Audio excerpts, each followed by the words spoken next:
നമസ്കാരം. പഞ്ചപാണ്ഡവർ ഏതെല്ലാം ദേവന്മാരുടെ അംശങ്ങളാണെന്ന് കേട്ടാലോ? ഇത് കുട്ടിപ്പുരാണം. പുരാണത്തിലെ കുട്ടി കുട്ടി കഥകൾ പറയുന്ന കുട്ടിപ്പുരാണം. കേട്ടു നോക്കൂ.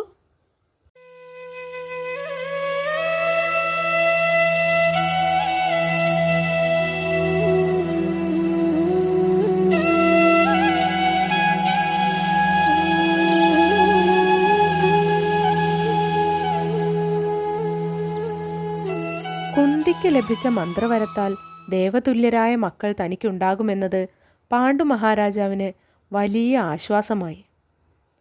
ആദ്യത്തെ പുത്രനു വേണ്ടി ധർമ്മദേവനെ ആവാഹിക്കാൻ പാണ്ഡു കുന്തിയോട് പറഞ്ഞു. ധർമ്മദേവന്റെ അംശമുള്ള ആ പുത്രൻ തികഞ്ഞ ധർമ്മിഷ്ഠനാകുമെന്ന് പാണ്ഡു പറഞ്ഞു. ഗാന്ധാരി ഗർഭം ധരിച്ച് 1 വർഷം തികഞ്ഞപ്പോഴാണ് കുന്തിദേവി ധർമ്മദേവനെ മന്ത്രജപത്താൽ ആവാഹിച്ചത്. അങ്ങനെ കുന്തി ധർമ്മദേവന്റെ അംശമുള്ള മകനെ പ്രസവിച്ചു. അവൻ്റെ ജനനസമയത്ത് ആകാശത്തു നിന്ന് അശരീരി മുഴങ്ങി, ഇവൻ തികഞ്ഞ ധർമ്മിഷ്ഠനായി ഭവിച്ച് മനുഷ്യരിൽ ഉത്തമനാകും. സത്യവാനായ ഈ പുത്രൻ യുധിഷ്ഠിരൻ എന്നറിയപ്പെട്ട് 3 ലോകത്തിലും പുകൾപെറ്റ പൃഥ്വീശ്വരനാകും. ധർമ്മചാരിയായ പുത്രനെ ലഭിച്ച പാണ്ഡു ക്ഷാത്രവീര്യമുള്ള അതിപ്രബലനായ മറ്റൊരു മകനെ കൂടി വേണമെന്ന് കുന്തിയോട് പറഞ്ഞു. പാണ്ഡുവിൻ്റെ ആവശ്യപ്രകാരം അവൾ വായുദേവനെ ആവാഹിച്ചു. അങ്ങനെ വായുദേവന്റെ പുത്രനായ ഭീമനെ കുന്തി പ്രസവിച്ചു. ഭീമന്റെ ജനനസമയത്ത് ഒരശരീരി മുഴങ്ങി, സർവപ്രബലരിലും ഇവൻ ഉന്നതനാകുന്നു. ഭീമൻ ജനിച്ച ദിവസം തന്നെ മറ്റൊരത്ഭുതമുണ്ടായി. കുഞ്ഞു ഭീമനെ മടിയിൽ വെച്ച് അമ്മ ഇരിക്കുകയായിരുന്നു. പെട്ടെന്ന് ഒരു പുലിയെ കണ്ട് പേടിച്ച് കുന്തി എഴുന്നേറ്റപ്പോൾ ഭീമൻ താഴേക്ക് വീണു. ഭീമൻ ചെന്നു വീണ പാറ തകർന്ന് കഷ്ണങ്ങളായി. ഇത് കണ്ട് പാണ്ഡു അത്ഭുതപ്പെട്ടു. ഭീമൻ ജനിച്ച ദിവസം തന്നെയാണ് കൗരവരിൽ മൂത്തവനായ ദുര്യോധനനും ജനിച്ചത്. ഭീമസേനൻ ജനിച്ചതിനു ശേഷം തനിക്ക് ലോകശ്രേഷ്ഠനായ ഒരു പുത്രൻ വേണമെന്ന് പാണ്ഡു ആഗ്രഹിച്ചു.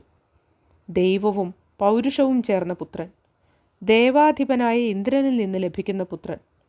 മാനുഷരെയും അമാനുഷരെയും അവൻ ജയിക്കും. ആ പുത്രനു വേണ്ടി തപസ്സു ചെയ്യാൻ പാണ്ഡു തീരുമാനിച്ചു. പാണ്ഡു മഹാരാജാവ് ഒറ്റക്കാലിൽ നിന്ന് തപസ്സു ചെയ്തു.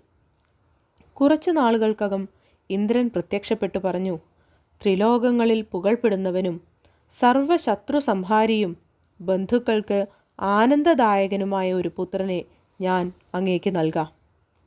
പാണ്ഡു കുന്തിയോട് ഇന്ദ്രവചനങ്ങളെക്കുറിച്ച് പറഞ്ഞു. കുന്തി ഇന്ദ്രനെ ആവാഹിച്ചു. അങ്ങനെ അർജുനൻ ജനിച്ചു.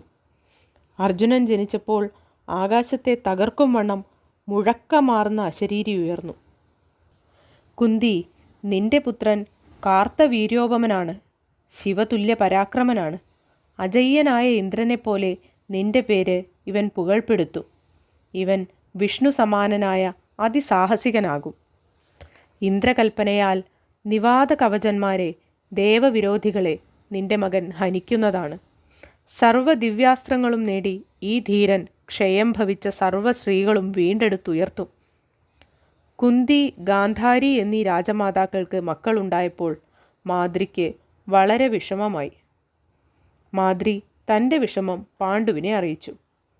കുന്തി അനുവദിക്കുകയാണെങ്കിൽ തനിക്ക് മക്കളുണ്ടാകുമെന്നും അതിന് തന്നെ സഹായിക്കാൻ കുന്തിയോട് പറയണമെന്നും മാദ്രി പാണ്ഡുവിനോട് പറഞ്ഞു. പാണ്ഡു കുന്തിയോട് കാര്യം അവതരിപ്പിച്ചു. ഭർത്താവിൻ്റെ ഹിതമനുസരിച്ച് കുന്തി മാദ്രിയെ വിളിച്ചു പറഞ്ഞു, ഇഷ്ടമുള്ള ദേവനെ ധ്യാനിക്കുക, ഞാൻ മന്ത്രം ജപിക്കാം, നിനക്കൊരു പുത്രൻ ജനിക്കും. മാദ്രി അശ്വിനി ദേവകളെയാണ് സ്മരിച്ചത്. രൂപഗുണമാർന്ന 2 കുട്ടികൾ മാദ്രിക്ക് ജനിച്ചു. ജനന സമയത്ത് അശരീരി മുഴങ്ങി, സത്യരൂപഗുണത്തിൽ നാസത്വർക്ക് സമാനമാണിവർ. മാദ്രീപുത്രന്മാരിൽ ആദ്യം പ്രസവിച്ചത് നകുലനെന്നും രണ്ടാമത്തവൻ സഹദേവനെന്നും വിളിക്കപ്പെട്ടു. പഞ്ചപാണ്ഡവർ പഞ്ചനക്ഷത്രങ്ങളെപ്പോലെ വിളങ്ങി. അവർ മഹാസത്വരും മഹാവീരരും മഹാപരാക്രമികളുമായി വളർന്നു. ദേവന്മാർക്ക് തുല്യം ധീരരായ തൻ്റെ മക്കളെ കണ്ട് പാണ്ഡു അത്യധികം ആനന്ദിച്ചു.